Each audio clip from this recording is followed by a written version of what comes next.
Efesios. ¿Qué es Efesios? Es un libro que básicamente es escrito por Pablo para convencernos que ahora estamos en otra realidad, otra cultura, que debemos vivir conformes a nuestra nueva realidad. Y los primeros 3 capítulos de Efesios, su propósito es explicarte lo que eres en Cristo. Antes estabas en el mundo, ahora estás en Cristo. Y eso significa un montonazo de bendiciones. Tenemos todas las bendiciones en Cristo en lugares celestiales. Y hemos visto una lista larga de bendiciones que hemos recibido al estar en Cristo. Y en capítulo 2 vimos una cosa increíble. Él nos explicó lo que éramos antes, lo que somos ahora y cómo nos impacta en el futuro. Es interesante porque capítulo 2 se divide en 2 partes. La primera parte habla de lo que ha pasado a nosotros individualmente. Si tú te acuerdas, lo vimos hace 2 semanas. Dice que estabas muerto, condenado, esclavizado, pero Dios, vimos, nos ha salvado, ¿verdad? Y por la gracia, hablamos de esto en el último mensaje. Ahora, en capítulo 2, 11 hasta 22, vamos a ver los beneficios no individuales. Es interesante, él va a cambiar su enfoque. Los beneficios cooperativos, los beneficios como una nueva cosa en la iglesia. De hecho, él va a cambiar su enfoque y comenzar a hablar sobre la iglesia. Y yo creo que va a comenzar a hablar sobre los beneficios corporativos como cuerpo, porque Pablo está reconociendo una de las necesidades más grandes que tú y yo tenemos. La necesidad de amar y ser amado. Si tú te acuerdas que Dios hizo a Adán, lo ubicó en un lugar perfecto, en un paraíso. Y si tú te acuerdas, todo estaba ahí para él. ¿Y qué dijo él en este momento? No es bueno que el hombre esté solo. Entonces yo sé que algunos dicen, por ese matrimonio. Pero él estaba hablando también que no es bueno que ninguna persona esté sola. De hecho, yo no sé si te acuerdas de la psicología, si tú tomaste clases en esto, pero Maslow habla de las necesidades que tienen los seres humanos. A mí me llama la atención porque eso es lo que tú ves en la Biblia, que es, por supuesto, la palabra de Dios. Pero él dice que después de llenar nuestras necesidades fisiológicas y de seguridad, viene esta necesidad tan importante, pertenencia. Y muchos sociólogos y psicólogos dicen que los problemas en el mundo de hoy en día y la razón por la cual la gente no llega a estas 2 necesidades, la vida plena, y yo repito, esto está básicamente en los mismos principios en la Biblia, pero para tener una vida plena es que mucha gente no encuentra pertenencia.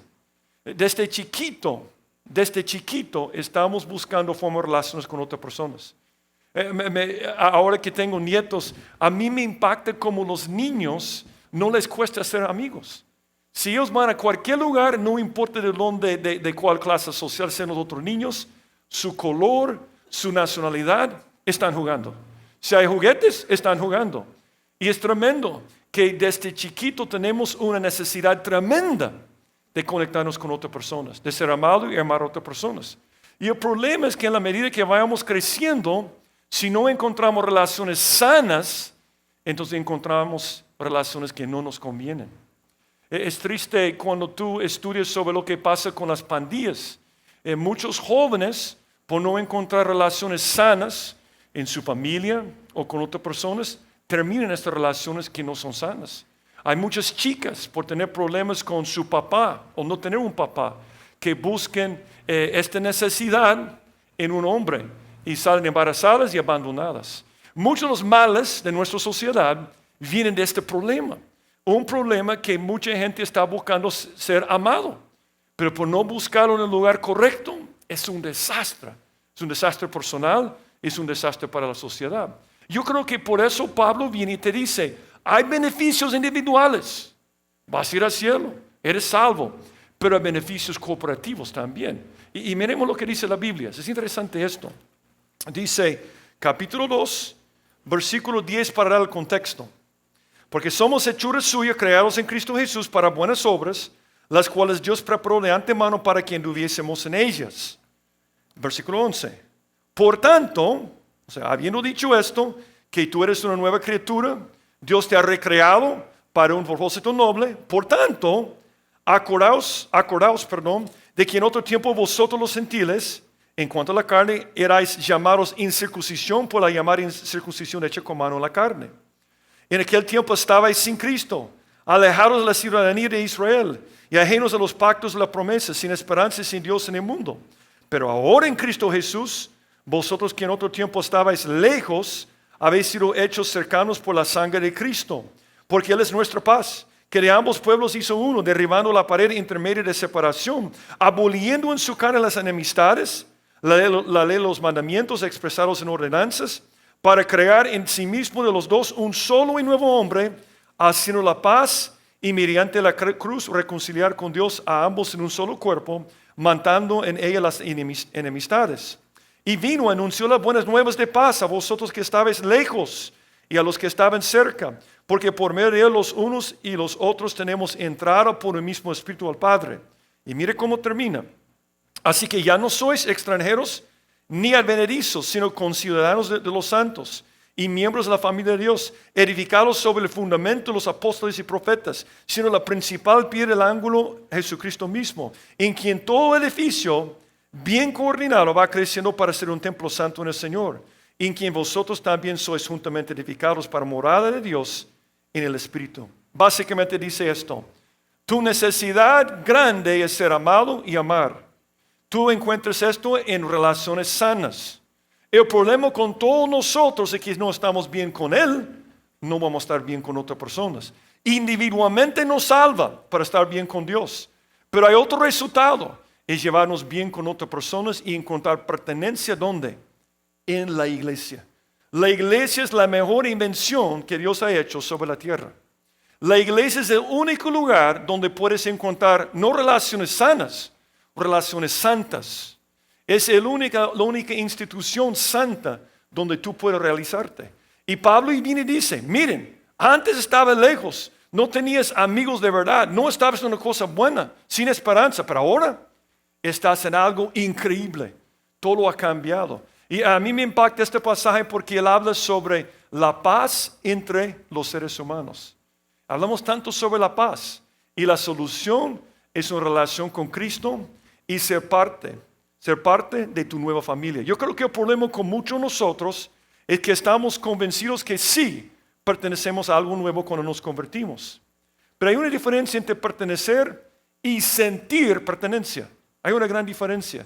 Hay una diferencia entre ser parte de la iglesia universal, que no tienes alternativa si eres creyente, y sentir parte de una iglesia local. Y eso es muy importante. Si quieres realizarte en tus relaciones, es necesario estar conectado con una iglesia local, porque ahí encuentras relaciones santas. Ahora, vamos a ver tres cosas que éramos antes y lo que somos ahora. ¿Y cuál es mi propósito? Bueno, ¿cuál es el propósito de Pablo? No importa mi propósito. ¿Cuál es el propósito de Pablo?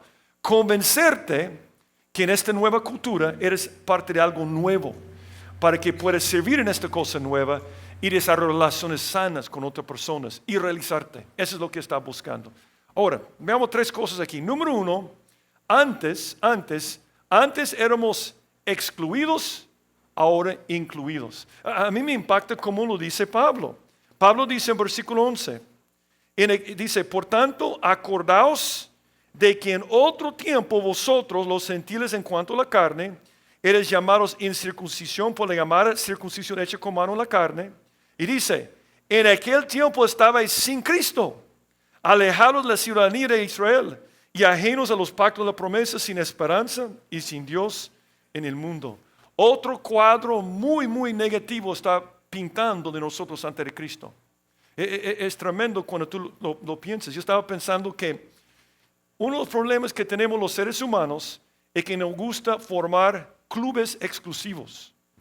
Nos gusta excluir a la gente. Cuando yo era un niño, vivimos cerca de un bosque y nos gustaba siempre el bosque para construir nuestra casa de club, ¿verdad? Todo el tiempo. Y la primera cosa que poníamos sobre nuestra casa de club, si tú te acuerdas cómo son los niños, era prohibida la entrada para ¿quiénes? Las niñas. Desde chiquito necesitamos formar relaciones con otros, pero desde chiquito ¿qué hacemos? Nos encanta excluir a otros. Es un problema terrible.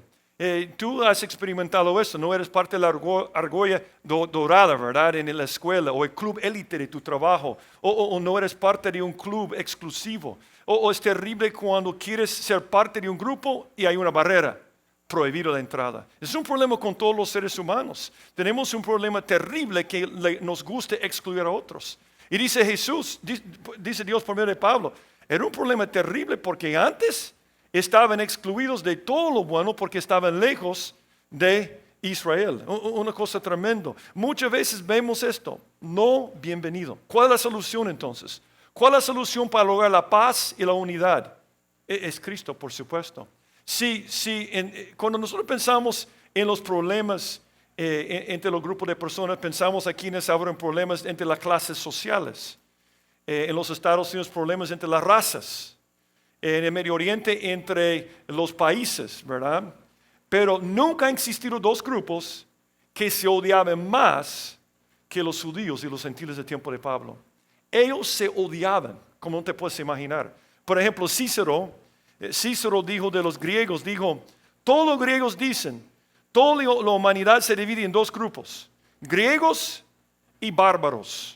Griegos y bárbaros. Los griegos, y acuérdate que Éfeso, aunque estaba en Asia Menor, estaba sujeto a la cultura de los griegos. Los griegos habían conquistado todo el mundo y realmente el gentil era un griego, ¿verdad? Entonces, ellos decían que hablaban el idioma de los dioses. Y cuando escuchaban a gente de otros países, escuchaban esto, bar. Y los llamaban bárbaros. Cuando tú dices qué barbaridad o qué bárbaro, de esto estás hablando, ¿verdad? El bárbaro era alguien inculto, era alguien que no era como los griegos. Y los griegos pensaban que todos los demás eran bárbaros, ¿verdad? Pero lo peor para ellos eran los judíos. Los judíos eran diferentes en su vestimenta, sus costumbres, su comida. Ellos echaban la culpa por cada plaga, cada peste, cada problema. Hasta la fecha. A mí me impacta cómo está creciendo el antisemitismo en el mundo. Es increíble en Europa y cómo han sufrido durante los años. Pero los griegos, los gentiles odiaban hasta la muerte a los judíos. Pero también al revés. Para los judíos, los griegos, decían los judíos de los gentiles que eran creados por Dios para ser el combustible para los fuegos del infierno. Ese era su propósito. Dice que ni siquiera era lícito prestar ayuno a una madre gentil en su momento de más necesidad, porque eso sería simplemente traer otro gentil al mundo. Un odio tremendo. Cuando un joven judío se casaba con una joven gentil, o una joven judía se casaba con un joven gentil, los judíos siempre tenían un entierro, un funeral. Porque para ellos, mi hijo se une con un gentil, murió. Y siempre tenían una ceremonia. Él murió. Un odio tremendo. Entre dos grupos que se odiaban. Y viene Pablo y dice, ahora se aman. Eran excluidos, pero son incluidos. Te voy a dar un ejemplo clásico, solo para que nos ubiquemos aquí. Pedro es un creyente. Entonces Dios dice, tú tienes que ir a hablar con Cornelio. ¿Cuántas veces le tuvo que dar la visión para convencerle? 3 veces una visión. Y finalmente Pedro va a la casa de Cornelio para ganarle para Cristo. Y mira lo que dice Pedro. A mí me impacta su saludo. Ese es su saludo. Ponte en los zapatos de Cornelio contestando la puerta. Y les dijo, vosotros sabéis cuán abominable es para un varón judío juntarse o acercarse a un extranjero.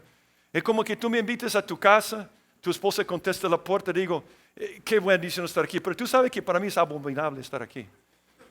¿Te puedes imaginar esto? Es lo que dice Pedro. Es abominable estar aquí. Y dice después, es para un varón judío juntarse o acercarse a un extranjero. Pero a mí me ha mostrado Dios que a ningún hombre llame común o inmundo. Gracias a Dios, él entendió. Mucha gente lee este pasaje y busca en la ley donde decía que no podía entrar a la casa de un gentil. No está en la ley. Dios levantó la nación de Israel para ganar a los gentiles. Quería que fueran a sus casas. No podían comer su comida. No podían comer pupusas de chicharrón ni revuelta, ¿verdad? Pero ellos sí podían hablar con un gentil. De hecho, era su propósito. Yo creo que muchas veces se nos olvida que Dios escogió la nación de Israel para ganar el mundo para Él. Era su propósito principal. Solo voy a dar un pasaje aquí en Isaías 49. Dice, poco es para mí que tú seas mi siervo para levantar las tribus de Jacob y para que restaures el remanente de Israel. También te di por luz de las naciones, para que seas mi salvación hasta lo postero de la tierra. Esto era su propósito. Pero viene Pedro por los prejuicios, como dice, para mí es abominable estar aquí. No era abominable para Dios, era abominable para ellos. Y no se llevaban bien para nada. Y a mí me llama la atención el sarcasmo de Pablo. Pablo era muchas veces muy sarcástico. Él dice en versículo 11, por tanto, acordaos de que en otro tiempo vosotros los gentiles en cuanto a la carne, erais llamados incircuncisión por la llamada circuncisión. No dice la circuncisión. ¿Por qué dice la llamada circuncisión? Siendo judío, acuérdate que Pablo es un judío, porque estaba señalando una verdad que no captaron muchos judíos. Ellos sí circuncidaban físicamente a sus hijos como una señal del pacto, pero era una señal del pacto. De la misma forma que bautizamos a una persona que ha recibido a Cristo, es una señal, un testimonio que ha recibido a Cristo. El bautismo no le salva, es una señal. La circuncisión no salvaba a nadie. Lo que Dios estaba diciendo, vas a circuncidar el niño para demostrar que lo que necesita es circuncisión de su corazón. Es cortar lo malo de su corazón. Hay tanto pasaje que dice la misma cosa. Circuncidad pues el prepucio de vuestro corazón y no endurezcáis más vuestra cerviz. Dice a los gentiles, antes acuérdense que estaban lejos, odiados por el pueblo de Dios. Pero peor es la lista que pone en versículo 12. Una lista de 5 cosas de las cuales éramos excluidos. En primer lugar dice, en aquel tiempo estabais sin Cristo. Sin Cristo. Yo les conté hace años en un mensaje de Navidad que la historia que escuché de un pastor que había preparado su mensaje para el 24 de diciembre. Entonces ya estaba preparado y se durmió en la tarde. Se durmió durante la tarde y tuvo un sueño. Y en su sueño, él creía que Cristo nunca había venido. Entonces dice que en su sueño estaba caminando por la casa, no había adornos de la Navidad, no había nada de la Navidad por ningún lugar, y de repente recibe una llamada para ir a la casa de un miembro de su iglesia que su mamá estaba agonizando. Cuando llegó a la casa, sacó su Biblia para consolarle, pero su Biblia llegaba a Malaquías, porque Cristo nunca había venido. Entonces no pudo decir nada para consolar al hijo. Y falleció, y cuando llegó al entierro, estaba por predicar para consolar a la gente y no podía, porque Cristo no existía. Y fue tremendo porque se despertó y apreció lo que Jesús había hecho. Yo voy a decir algo, no hay nada peor, yo no sé qué está pasando en tu vida ahora, pero hay nada peor que estar sin Cristo, nada peor que estar sin Cristo. Es la condición más miserable que existe. Y yo quiero recordarte la tesis de Efesios, en Cristo tienes todo. Ya vimos esto. Bendito sea el Dios y Padre de nuestro Señor Jesucristo, que nos bendijo con toda bendición, espíritu en lugares celestiales en Cristo. Todo en Cristo. Y si estás sin Cristo, qué terrible. Antes estábamos excluidos de Cristo, pero también de la ciudadanía de Israel. Dice aquí, alejados de la ciudadanía de Israel. Ahora, ¿por qué era un problema esto?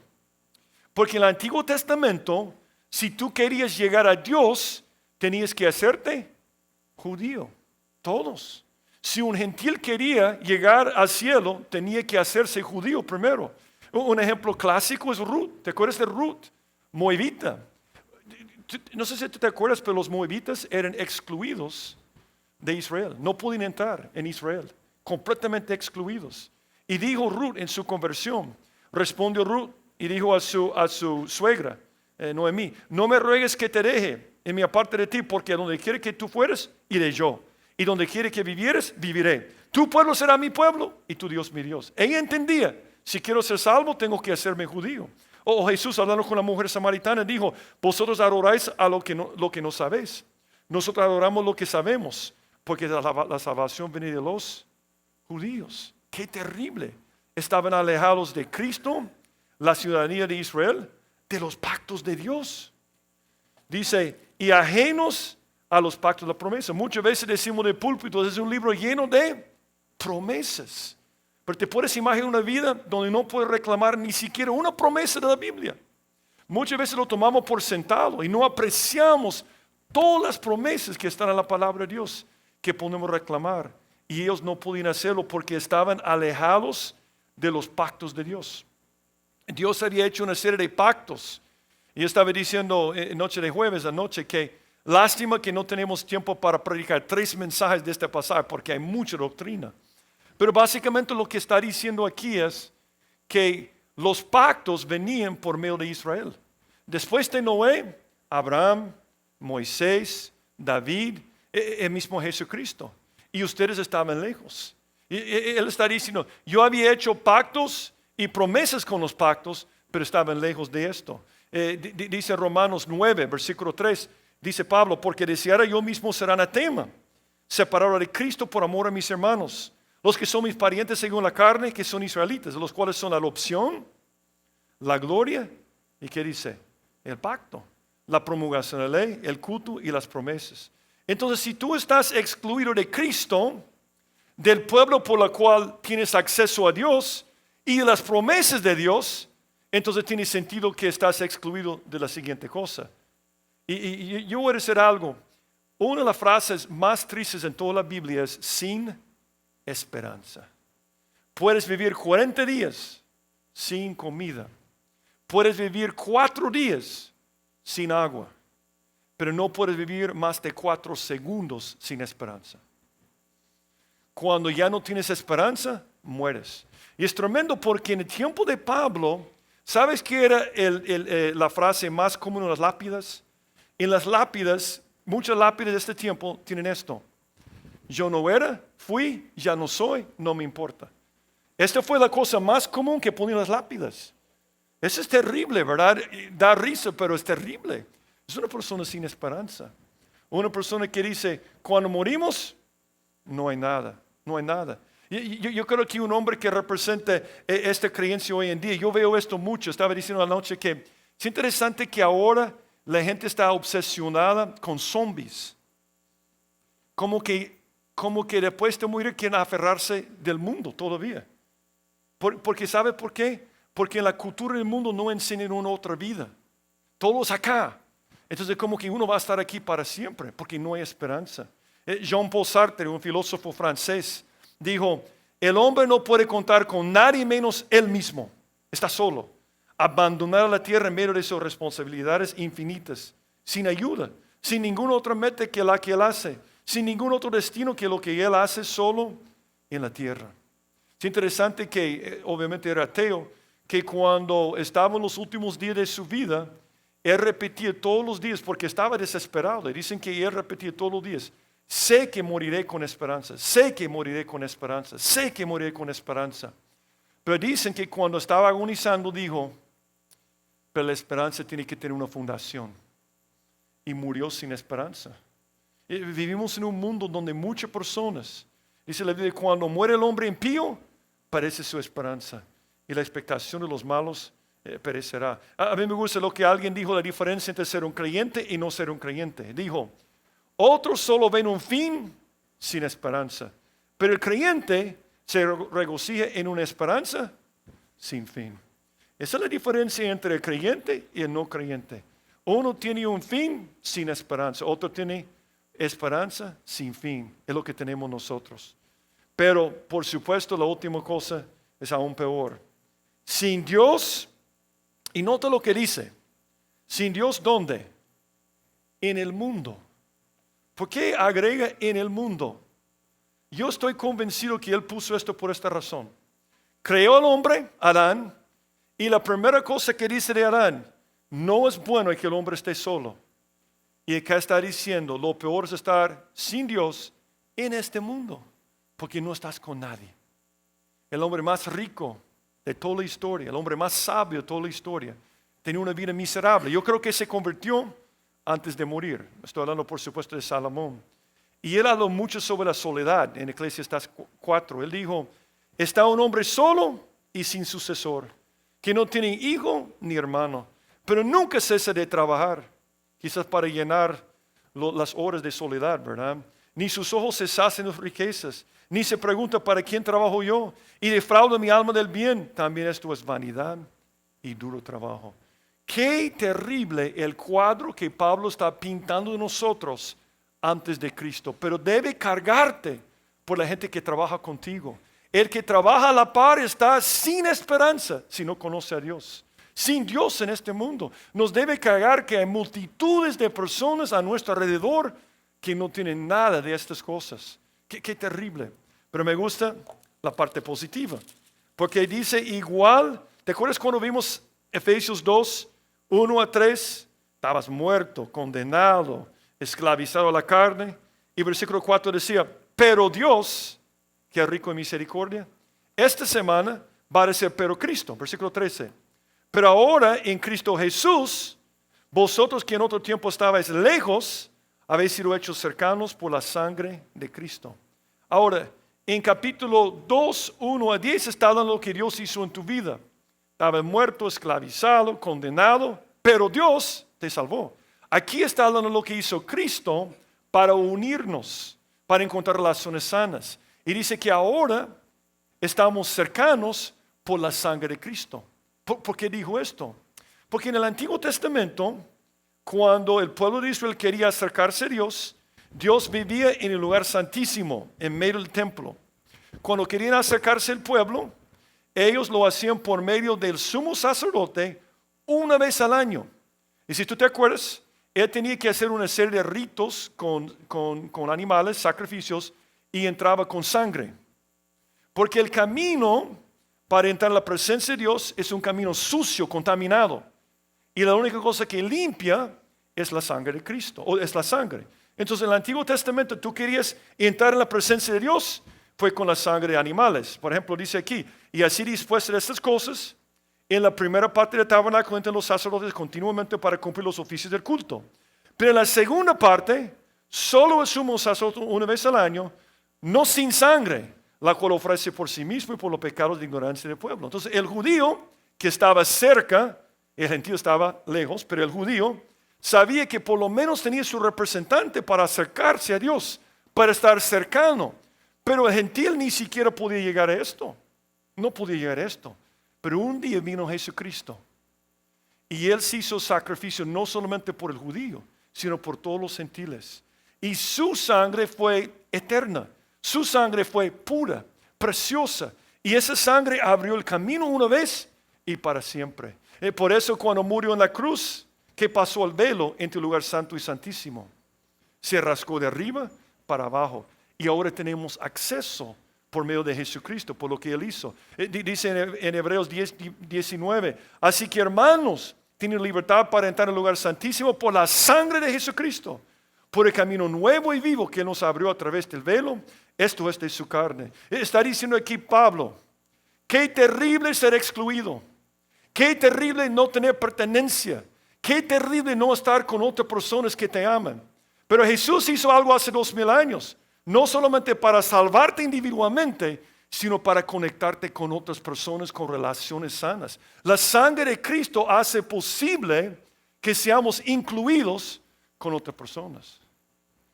Y yo creo que muchas veces yo aprecio mucho la iglesia por mi pasado. Porque yo a veces leo esto y digo, eso está hablando de Steve Kern. Porque yo era ateo. Y era como vivir en una cueva. Y con escuchar el evangelio, ¿qué cambio más tremendo? ¿Para qué quiero regresar a esto? Para nada. Es un cambio tremendo. Y ahora uno se siente incluido. Pero una segunda cosa. Dice el versículo 14.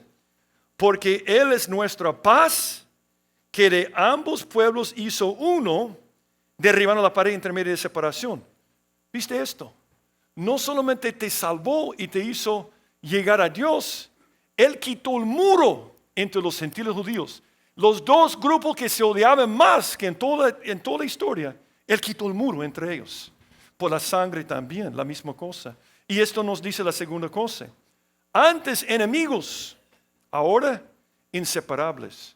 Eso es lo tremendo. Dios tenía un sentido de humor. Yo dije esto anoche. Yo dije, tened mucho cuidado con odiar a un hermano en Cristo.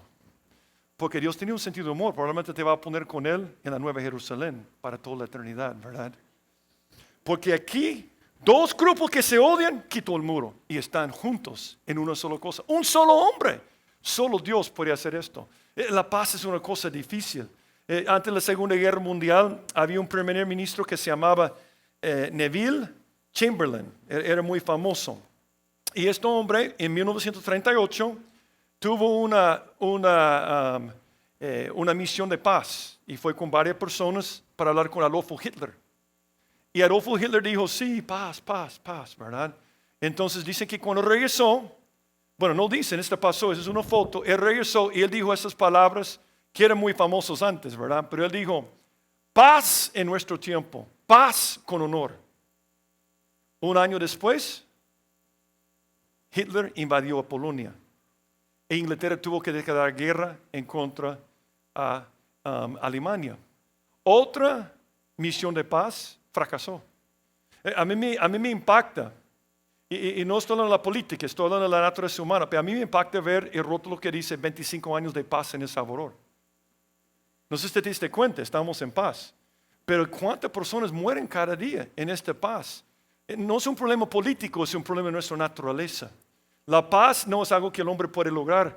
Dice un hombre, un historiador, que entre el año 850 antes de Cristo entre el año 1500 antes de Cristo y 850 después de Cristo, dice que hubo 7,500 pactos eternos firmados entre países.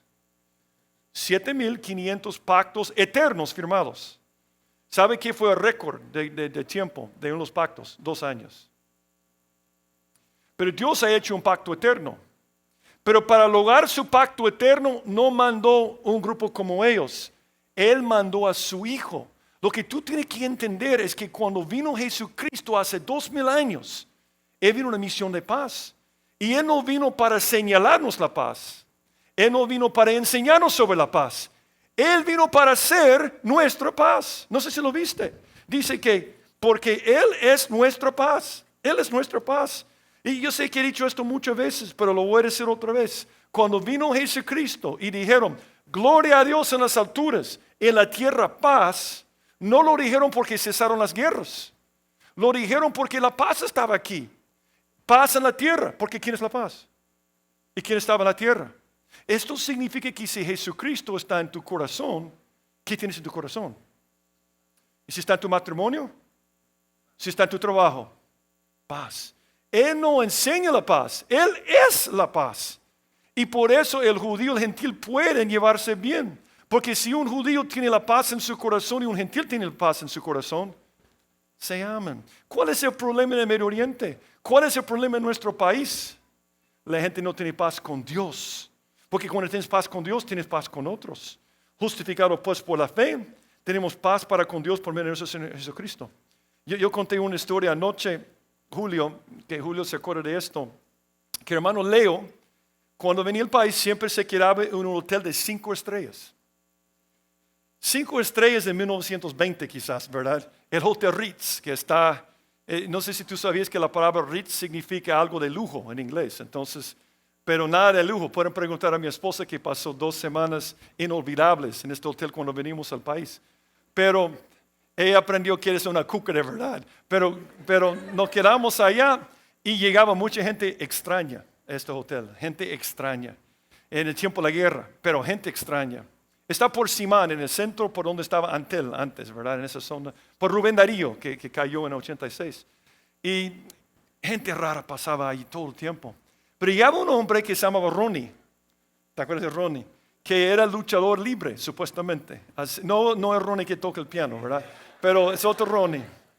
Pero él supuestamente era un luchador de lucha libre. Y Leo era un hombre grande, Y Leo siempre le molestaba y decía, hey, ¿qué tal? Y le pegaba en el pecho. Hey, perdón que te lastimé, ¿verdad? Siempre molestándole. Pero Leo tenía una carga por él. El hombre aceptó a Cristo. Y vimos el cambio en este hombre. Porque antes su mirada te mataba. O sea, era un hombre matón. Bueno, creo que era un matón. Bueno, de hecho, confesó que no era luchador, no era de lucha libre. Era un sicario. Que durante la guerra era un guerrillero y después no tenía trabajo y era sicario. Pero este hombre cambió. Y yo me acuerdo de que fue con nosotros al Parque Barrios para predicar el Evangelio.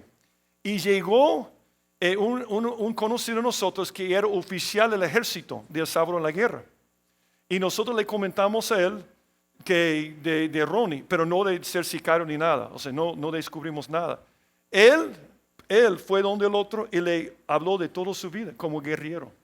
Y nunca me voy a olvidar de ver un oficial del ejército abrazando un ex guerrero. Porque ellos decían, ahora somos hermanos en Cristo, no me hables de la política.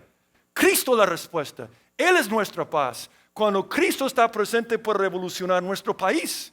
Y muchas veces estamos desperdiciando tiempo con otras cosas. Jesús es nuestra paz. Y si vive en nosotros, debemos compartir esto con todo el mundo. Tenemos la paz con nosotros. Hay algo radical esta noche. Hay una persona que puede cambiar este mundo y lograr la paz y la unidad. ¿Qué quiere el mundo hoy en día? Habla todos los días de paz, unidad. Y tenemos esto en nosotros. Él es nuestra paz, nuestra paz. Y me llama la atención que dice, derribando la pared intermedia de separación. Desde chiquito hacemos clubes exclusivos. Pero voy a decir algo sobre las naciones. A las naciones les encanta construir muros. Ese es el muro de Adrián de Inglaterra. Esa es la muralla de China. Ese es el muro de Berlín. Interesante algo que leí sobre el muro de Berlín. Dicen que los psiquiatras de Alemania del Este observaban que el muro de Berlín causaba enfermedades mentales, rabia, depresión y adicción. Entre más cerca del muro vivía la gente, más agudos eran sus trastornos. Y ellos razonaron así. La única cura para la enfermedad del muro, así se llamaba, ellos lo llamaban enfermedad del muro, era una sola cosa: derribar el muro. Y yo voy a decir algo sobre este muro. Nosotros edificamos muros todo el tiempo entre nosotros y otras personas. Puede ser tu esposa, puede ser tu suegro, puede ser tu vecino, puede ser alguien de otro partido político, puede ser alguien de otro país. Y estos muros te enferman. Y la única cura es la sangre de Cristo, que explota un hoyo en este muro para que pueda haber unión entre dos personas. Es la única solución. Los muros no funcionan para nada. Y dice en versículo 15, siguiendo con el argumento, dice, Jesús es nuestra paz, ¿verdad? Y dice en versículo 15, aboliendo en su carne las enemistades. Eso es tremendo, podríamos hablar toda la noche sobre esto. Aboliendo en su carne las enemistades, la ley de los mandamientos expresados en ordenanzas, para crear en sí mismo de los dos un solo y nuevo hombre, haciendo la paz. Jesús es la paz y Jesús hace la paz. ¿Y cómo hizo la paz? ¿Qué separaba a los judíos de los gentiles? La ley. La ley. La ley decía a todos los judíos qué tienen que hacer para ser santos. Dice en Ezequiel, y enseñarán a mi pueblo a hacer diferencia entre lo santo y lo profano. Y les enseñarán a discernir entre lo limpio y no limpio. Y estas leyes, no solo la comida, de todo, separaban los dos pueblos. Pero el problema es que ni siquiera los judíos podían guardar la ley. La ley no es el problema, la ley es santa, la ley es perfecta, la ley es como un espejo. Pero la ley no nos puede salvar porque somos malos. Y tú tienes un grupo de personas tratando de vivir conforme a la ley, que no pueden, y un grupo que ni siquiera quiere vivir conforme a la ley. Y viene Jesucristo en la cruz y dice, ok, todas las violaciones de la ley, todo el odio, toda la violencia, todos los muros en el mundo, pónganlos sobre mí en la cruz. A mí me impacta porque cuando pensamos que Jesús fue hecho pecado, muchas veces no pensamos que Él fue hecho el pecado de todos los asesinatos de nuestro país. Tú piensas en la peor cosa que han pasado en el país en los últimos 20 años. Jesús cargó cada uno en su cuerpo para quitar la enemistad. Ese es nuestro Jesús. Es increíble. En la cruz dijo, yo quiero todo sobre mí. Y Él murió por esto, para lograr la paz entre nosotros. Es interesante que habla sobre un muro, porque en el tiempo de Pablo existía un muro literal. Quiero recordarte de cómo funcionaba el templo. Recordando que el templo es donde moraba Dios. Él moraba en el lugar santísimo. Había una puerta o el velo para ir al lugar santo. Ok, lugar santísimo, solo el sumo sacerdote. Lugar santo, los sacerdotes. Después otra puerta. Y el atrio, donde traían los sacrificios, solo los hombres podían llegar al altar. otra vez una puerta, y las mujeres judías pueden llegar hasta acá, y había otra puerta donde pueden llegar los gentiles. Pero ¿sabe lo que hicieron ellos, los judíos? Y eso es tremendo, quizás es un paréntesis, pero es tremendo, porque yo creo que es un peligro de nosotros también. El atrio o patio de los gentiles existía como un lugar de oración de las naciones, es lo que dice en Isaías. Pero ellos habían convertido esta parte donde vendían palomas y cambiaban el dinero. Cuando Jesús entró y sacó a la gente, fue en el atrio de los gentiles. Dijo, ustedes han hecho de la casa de oración de mi padre una cueva de ladrones. ¿Y saben lo que más hicieron? No solamente contaminaron ese lugar, pusieron un muro. Y los gentiles que llegaban para conocer a Dios no podían por el muro. ¿Te acuerdas cuando querían matar a Pablo? Querían matar a Pablo porque Pablo predicaba en las sinagogas y predicaba el evangelio a todos. Y le acusaron de cruzar el muro con los griegos. Dice aquí en Hechos 21-28. Dando voz a varones israelitas, ayudad. Es el hombre que por todas partes enseña a todos contra el pueblo la ley de este lugar, y además de esto ha metido a griegos en el templo. Le estaban acusando de cruzar este muro que habían edificado para no entrar. Y dice, a profanar ese santo lugar. Por eso querían matarles. Los arqueólogos hace como 100 años descubrieron un rótulo de ese tiempo, ahí por el muro de los gentiles. Y decía lo siguiente, decía, ningún extranjero puede entrar dentro de la barrera que rodea el santuario. Cualquiera que es agarrada haciéndolo, solo podrá culparse a sí mismo por su muerte resultante. Entonces, toda la historia ve en este muro para accesar a Dios. Y viene Jesús y quitó todos los muros. Todos los muros. Y dice versículo 16. Y mediante la cruz, reconciliar con Dios a ambos en un solo cuerpo, matando en él las enemistades. ¿Sabe lo que está diciendo? No está diciendo que Dios hizo que la iglesia fuera judía ni gentil. Está hablando de una tercera raza. Ya no existen judíos ni gentiles, existen cristianos. Él hizo un nuevo hombre, una nueva cosa. Eso es lo que logró. Y Él tuvo que reconciliarnos con Dios primero, porque el problema es nuestra relación con Dios. Y dice, y vino y anunció las buenas nuevas de paz a vosotros que estabais lejos, a los que estaban cerca. Porque por medio de Él los unos y los otros tenemos entrada por un mismo espíritu al Padre. Está diciendo básicamente cuando murió Jesús en la cruz, esto ya mencioné, ¿verdad? Mas Jesús, habiendo otra vez clamado a gran voz, entregó el Espíritu, y aquí el velo del templo se rasgó en dos, de arriba abajo. Un comentario. ¿Sabe qué era la altura del velo? 5 metros. Shaquille O'Neal no podía tocar la parte de arriba. Un aro es 3 metros, ¿verdad? 5 metros. Pero ¿de dónde rasgó? Se rasgó. De arriba. Una pregunta. ¿Quién rasgó el templo, el velo? Dios. Dios lo hizo. Dios estaba mandándote un mensaje. Hay acceso a Dios y acceso para arreglar todas tus relaciones con otras personas. Hay posibilidad de paz cuando tenemos paz en nuestro corazón. Pero como termina esta pasaje, lo más impactante. Versículo 19. Así que ya no sois extranjeros ni advenedizos, sino conciudadanos de los santos y miembros de la familia de Dios. Qué tremendo como termina hablando de pertenencia. ¿Qué habla más de pertenencia que ser un ciudadano? Ser miembro de una familia. Eso es lo que él dice aquí en este pasaje. Último punto. Ahora antes extranjeros, ahora íntimos. Él va a decir que somos parte del mismo edificio. Así es la intimidad. Es interesante porque en los versículos que acabamos de ver, estaba enfatizando la unidad que tenemos. Y yo quiero que lo veamos una vez más. Versículo 14 dice que a ambos pueblos hizo uno. Versículo 15. Para crear en sí mismo de los dos un solo y nuevo hombre. Versículo 16. Dice, mediante la cruz reconciliar con Dios a ambos en un solo cuerpo. Versículo 18. Y los otros tenemos entrada por un mismo espíritu. Estamos tan unidos,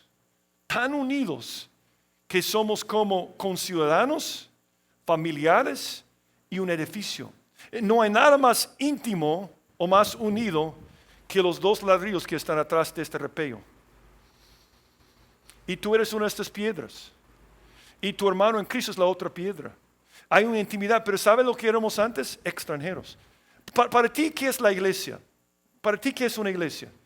Para muchas personas la iglesia es una gasolinera. El tanque espiritual está vacío. Yo voy a la iglesia este domingo para escuchar un buen mensaje, para llenar mi tanque. No voy a la vida toda la semana, ¿verdad? Pero necesito llenar mi tanque y qué buenísimo mensaje y ya estoy bien espiritualmente hablando. Para otros la iglesia es un cine, es para entretenimiento. Yo voy a la iglesia solo si tiene buena música. Yo voy a la iglesia porque yo quiero salir a la iglesia con una sonrisa. Y yo quiero sentirme bien al salir. Yo quiero un escape, como porque vamos a una película, ¿verdad? Es un escape. Quiero ir a la iglesia para escapar de problemas. Ojalá que haya sillas cómodas, hay aire acondicionado, ojalá que haya buena música, buenos chistes y yo salgo bien. Muchas personas tienen esta idea. ¿Sabe cuál es el problema con una gasolinera en un cine? Cuando vas al cine, ¿cuántas veces has tenido una plática íntima con las personas atrás de ti? ¿O adelante? Bueno, si lo intentes, no lo recomiendo, te van a sacar. No quiero relaciones entre la gente en un cine, ¿verdad? O en la gasolinera. ¿Cuándo fue la última vez que te pusiste a platicar con mucha gente en una gasolinera? Después de fulgar, nos vemos. Otras personas dicen que la iglesia es como una farmacia, ¿verdad? Algo me duele en mi corazón. Voy a la iglesia para que me sane de mi dolor. Es tremendo nuestro concepto de la iglesia. Probablemente nadie aquí tiene este concepto. Pero Pablo dice, no, la iglesia es tres cosas. Es una ciudad, es una familia, es un templo. No es una gasolinera, no es un cine, no es una farmacia. La iglesia es una ciudad. Él dice aquí claramente, dice, así que ya no sois extranjeros ni advenedizos. ¿Qué son advenedizos? Advenedizo viene de la palabra advenir, advenimiento. Advenir o advenimiento significa que tú vienes de un lugar lejos, de un lugar extraño, de un lugar diferente. El advenimiento de Cristo es porque es una llegada del cielo, ¿verdad? Pero advenir significa es alguien que llega a otro lugar. Por ejemplo, para algunos migueleños pueden sentirse como un advenizo cuando llegan a San Salvador. Algunos chalatecos pueden sentirse así cuando llegan a Huachapán. No sé si me explico. Uno siente como un forastero, alguien de afuera, advenizo.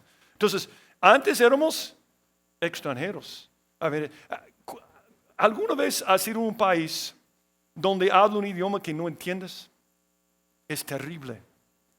Y yo no me acuerdo de mis primeros años aquí en El Salvador. Yo solo me acuerdo de lo terrible de pensar que cada palabra en español es tomar una palabra en inglés y poner una O al final, ¿verdad? Que funciona con carro, ¿verdad? Un carro es un carro. Pero no funciona con muchas palabras, ¿verdad? Por eso muchos gringos dicen problema, ¿verdad? Porque creen que solo voy a poner la palabra en inglés y poner una O. Pero yo no me acuerdo muy bien de esos días de no entender nada. Pero hace 1 año y medio fuimos a visitar a nuestra hija que estaba en Alemania. Y fue terrible. Todo el mundo quería que yo era alemán. Y ellos cuando tú dices hola, ellos dicen aló, aló. Eso es lo que dicen para saludarte. Entonces yo llegaba a muchos lugares y decía, aló. ¿Ah? ¿Qué está diciendo? Yo no sé si he escuchado alemán, pero suena como que te quieren matar. No, ese es un prejuicio, ¿verdad? Yo le expliqué a Julio que yo creo que cada cultura y cada nación tiene sus prejuicios por algunas palabras. Cuando un norteamericano escucha alemán, piensa en Hitler, ¿verdad? Y mis ancestros son alemanes, ¿verdad? Pero cada vez yo decía, ¿qué están diciendo? Era terrible ser extranjero. No entendía nada. No entendía las costumbres. No podía identificarme con nadie. Es terrible, ¿verdad? Algunos aquí que han visitado otros países. Se ha ido a China, ¿verdad? A China, un lugar así. Así es la persona sin Cristo. No entiende nada. Y dice, Dios, yo te amo tanto que te voy a salvar y te voy a convertir en un conciudadano. Es una cosa tremenda. Pero también dice, sino conciudadanos de los santos y miembros de la familia de Dios. Pertenencia. ¿Qué palabra habla más sobre pertenencia que familia? Tu familia. Algunas personas no entienden, y yo le he dicho en muchas ocasiones que la gente me dice, ¿y cuándo vas a regresar a tu país? Y a visitar a tu país recientemente. Y cuando nosotros cuando regresamos a San Pedro Sula, Pam, yo dije, hey, estamos en casa. Para muchos es una locura estar en casa aquí en El Salvador, ¿verdad? Pero porque nuestra familia está acá. ¿Sabe por qué salimos de vez en cuando? Porque tenemos familia física ya, ¿verdad? Nuestros hijos. Pero aquí está nuestra familia. Y yo siento una conexión más estrecha con ustedes, con cualquier otro grupo en el mundo. Yo sé que es una locura, pero así es, porque somos familia. Y yo voy a decir algo, deseo de Pablo, deseo de Dios, nuestro deseo como pastores, que tú puedas sentirte en familia aquí. Y si no puedes aquí, quizás debes buscar una iglesia donde puedas sentirte en familia. Dios te hizo para ser parte de una familia. Y es una cosa muy importante hablando de pertenencia. Voy a hacer un comentario más sobre la familia. La iglesia es la novia de Cristo. ¿Cómo te sentirías si invitaras a un compañero de trabajo y tú dices a tu esposa, va a llegar un amigo nuevo en el trabajo y yo quiero que cocines lo mejor, lo más rico que puedas? Y lleva pollo campero. No. Pero entonces ella comienza a cocinar la comida más rica, carne rica, frijoles. Y dice, ella es experto con 3 leches y todo, ¿verdad? Entonces llega tu amigo a la casa, se sienta, come la comida y tu esposa se levanta y va para lavar los platos. Y tu amigo dice, qué terrible esa carne, la carne más seca y dura que he probado en mi vida. Y estos frijoles, qué grasosos. Y las 3 leches, demasiado dulce. Mi hija de 12 años podía cocinar mejor que tu esposa. ¿Cómo te sentirías después? ¿Cómo se siente Cristo cuando criticamos la iglesia? Yo hacía esto mucho cuando era nuevo creyente, pero yo me puso bajo mucha convicción. La iglesia no es perfecta, pero es mi familia. Es mi familia y es su novia. Y es algo especial que Dios ha creado. Y yo te voy a decir algo, abro mi corazón. Si no encuentro relaciones sanas aquí, vas a encontrar relaciones no sanas afuera. Y yo he estado en el ministerio muchos años. Y cada vez que veo a una persona alejarse, le pregunto si tiene amigos aquí. Porque si no tienes amigos aquí, el diablo manda muchos amigos de afuera. Es un desastre. La familia está aquí, la ciudad está aquí, pero finalmente dice que es un templo. Es el templo. Dice, hablando de intimidad, dice versículo 20, edificado sobre el fundamento de los apóstoles y profetas. Solo un paréntesis doctrinal. Los apóstoles y profetas ya no existen. Son el fundamento. No sé cuántos aquí alguna vez han construido una casa, pero tiene etapas, ¿verdad? Una casa. Primero vienen las personas que hacen la fundación. ¿Pero están en tu casa todavía? No, fundamento es pasado.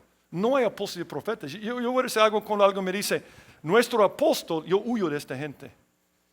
Los mormones tienen su apóstol, ¿verdad? Yo huyo de esto. Porque si tú tienes un apóstol, estás comenzando algo nuevo con un fundamento nuevo. ¿Ves? Es un problema serio. ¿Qué es un apóstol según la Biblia? Un apóstol tiene un requisito que tú no puedes llenar. Tiene que ser un testigo ocular de Jesucristo y su resurrección. Cuando estaban escogiendo reemplazo para Judas Iscariote, dijeron requisito. Es necesario que estos hombres que han estado juntos con nosotros todo el tiempo, que el Señor Jesús entraba y salía entre nosotros, comenzando desde el bautismo de Juan, hasta el día en que de entre nosotros fue recibido arriba, uno se ha hecho testigo con nosotros de su resurrección. Fundamento ya no están. Profetas, había profetas, porque la Biblia no existía. Entonces cuando diferentes personas hablaban como representantes de Dios, y esta era la palabra profética, pero la Biblia se terminó. No hay necesidad de profetas. Si un profeta me dice algo, un supuesto profeta hoy en día me dice algo, yo digo, ajá, ¿y eso está en la Biblia? No te escucho. ¿Está en la Biblia? Sí, está en la Biblia. Entonces, ¿por qué me dijiste por ir a la Biblia? ¿Cuál es el propósito? No veo propósito. Y dice otra cosa, dice Pedro, y nosotros oímos esta voz enviada del cielo, ¿ok? Él oyó la voz de Dios, él literalmente lo hizo, cuando estábamos con él en el Monte Santo. Tenemos también la palabra profética más segura, No necesito un profeta porque ya tengo la palabra profética terminada, a la cual haces bien en estar atentos como a una antorcha que alumbra en lugar oscuro hasta que el día esclarezca y la luz de la mañana salga en vuestros corazones. Está diciendo aquí, tú eres parte de algo increíble que comenzó en el día de Pentecostés. Y la fundación, puede leerlo en Hechos, los profetas y los apóstoles. Pero ahora eres una parte íntegra, porque eres una piedra en esto. Tenemos una piedra angular, lo explica Pedro, un pasaje más. Vosotros también como piedras vivas, estoy viendo piedras vivas, por eso nos llama perlas. Perla es la única joya preciosa viva, ¿están de acuerdo conmigo? Perlas, piedras vivas, certificados como casa espiritual y sacerdocio santo para ofrecer sacrificios espirituales aceptables a Dios por medio de Jesucristo, por lo cual también contiene la Escritura. He aquí pongo en Sión la principal piedra ángulo escogida, preciosa, y el que creyere en él no será avergonzado. Es lo que dice aquí, dice de Jesús, edificados sobre el fundamento de los apóstoles y profetas, siendo la principal piedra el ángulo, Jesucristo mismo, en quien todo el edificio, bien coordinado, va creciendo para ser un templo santo en el Señor, en quien vosotros también sois juntamente edificados para morar a Dios en el Espíritu. Termino con este pensamiento. Tú sabes, según 1 Corintios 6:19, que tú individualmente eres templo del Espíritu Santo. ¿Ok? Nunca dice que eres tú templo de Dios. Nunca, individualmente. Dice que aquí está la casa de Dios. Es algo místico, pero es algo increíble. Escucho de muchos evangélicos decir, no necesito congregarme porque estoy bien. Ellos quieren con Efesios 2:1-10. Estoy bien individualmente, pero no puedes experimentar algo especial. No puedes estar en la casa de Dios. La casa de Dios es cuando los templos del Espíritu Santo están juntos. Y donde hay 2 o 3 congregados en mi nombre, estaré entre ustedes. Cristo está en ti porque eres el templo del Espíritu Santo. Pero está entre nosotros y dentro de nosotros. Nosotros cuando cantamos juntos, hay momentos donde sientes algo inexplicable. Porque estás en la casa de Dios. Es una cosa tremenda. Y estamos unidos. Algo que dijo Julio en Koinonia. Estaba enfatizando que para nosotros lo más importante en esta iglesia es ser una iglesia fuerte. Una iglesia fuerte. Y lo voy a explicar con esta analogía del templo. Para que un edificio sea alto y grande, es necesario 2 cosas. Que tenga fundamento, cimientos profundos. ¿Están de acuerdo conmigo, verdad? Esa es tu relación con Dios, con la palabra, profundizarte. Pero también el edificio tiene que tener vigas y estructura fuerte. La fuerza de vida nueva no es la prédica, no es la enseñanza. La fuerza de esta iglesia son ustedes. Somos nosotros y nuestras relaciones entre nosotros. La fuerza de este edificio está aquí, entre la sisa, lo que está llenando la sisa de cada ladrillo. Esta relación, esta unión que Jesucristo logró en nosotros. Y cuando nosotros no estamos unidos, como dice aquí en este pasaje, no tenemos fuerza como iglesia. Y no vamos a crecer más. Queremos ser una iglesia fuerte este año. Y yo quiero animarte, si no eres parte de un grupo pequeño, que lo hagas. Y lo voy a decir otra vez. Yo quiero que cada persona aquí se conecte. Pero te amo tanto que si no puedes conectarte aquí, hazlo en algún lugar. Dios te hizo para relacionarte con otras personas. Y no es bueno que estés solo. Y si estás solo aquí, vas a encontrar relaciones no muy buenas en otro lugar. Aquí tenemos grupos pequeños. Y yo anoche traté de hacer la lista, pero tenemos círculos de vida, cuidando de ti, celebremos la recuperación. Tenemos Alfa y Omega, grupos de hombres, otro grupo de mujeres, entre los jóvenes. Y perdón si yo he dejado un grupo afuera. Pero hay un grupo donde tú puedes pertenecer en esta iglesia. Ya perteneces a la iglesia universal. No tienes alternativa, lo siento mucho. Quizás vas a estar conmigo en la eternidad, no sé. Y yo necesito una cama larga, pero así es. Pero yo voy a hablar por Julio, queremos que sientes pertenencia aquí. Por favor, sé parte de esta familia, sé parte de esta iglesia. Centro de información, puedes firmar allá, no firmar, pero darle información para ser parte de un grupo pequeño. Y de crecer, como dijo Julio en 2 de Pedro 1, de crecer. Nuestra oración este año es que Vida Nueva sea fuerte. Que sea la iglesia como Pablo quería, aquí en Efesios. Jesucristo murió en la cruz, no solamente salvarte y llevarte al cielo, sino para que en este mundo fuera realizado en tus relaciones con otras personas. Y Él es la clave. Pero ¿qué dice la Biblia? Para ser un amigo, ha de mostrarse amigo. Tiene que poner tu parte. Alguien me dijo anoche, me dijo que estaba en un grupo, ¿y qué pasó para que te incorporaras? Él dijo, un día yo dije, yo voy a tomar el paso. Porque a veces estamos esperando a otra gente para incorporarnos. No, toma el paso tú. Y es una bendición ser parte de esta iglesia. Oremos. Padre, gracias por lo que hizo Jesús en la cruz, supliendo todas nuestras necesidades. Él suple la necesidad más grande, que es tener relación contigo. Pero gracias porque su muerte era tan completa que suplió la necesidad de amor para con otras personas también. Y también una vida realizada, una autoestima alta también, como hemos aprendido aquí en Efesios. Gracias por lo que hizo Jesús en la cruz. Y yo te pido por cada uno de nosotros que podamos llevar esta paz que tenemos en nuestro corazón a nuestro hogar, a nuestro trabajo, a nuestra escuela. Y que podamos infectar a otros con la paz de Cristo. Yo te pido por cada persona presente esta noche que puede conectarse con nuestra iglesia, ser parte de un grupo pequeño, crecer por medio de discipulado en nuestra iglesia. Señor, queremos glorificarte con nuestras vidas y entendemos muy bien que muchas veces nuestras relaciones no son muy sanas. Y yo te pido, si alguien se encuentra en una relación no sana en este momento, que tú puedes obrar en su vida para romperla y mejor para ganar a esta persona, para ti, Señor. Así que si hay alguien aquí esta noche que no te conoce, también te pido que toques a su corazón. En el nombre de Jesucristo te lo pido. Amén. Si después de lo que has escuchado durante la última hora estás dispuesto a entregarle tu corazón a Jesucristo, estás listo para abandonar lo que has sido hasta este momento y le dices al Señor, aquí está mi vida, yo quiero la vida plena, yo quiero la vida completa que tú tienes para mí y quiero la salvación al morir. Entonces, entrégale tu corazón a Él y hazlo por medio de una oración. Así que, ¿por qué no oramos? Bueno, y tú puedes repetir esta oración conmigo. Vamos a orar y repite estas palabras al Señor si quieres recibir a Jesucristo. Oremos. Padre, gracias por tu amor y gracias por tu salvación. En este momento me doy cuenta que soy pecador y que no puedo salvarme a mí mismo. Me arrepiento de todos mis pecados y te abro la puerta de mi corazón. Entra, Jesús, sálvame, cámbiame, pues yo me entrego a ti.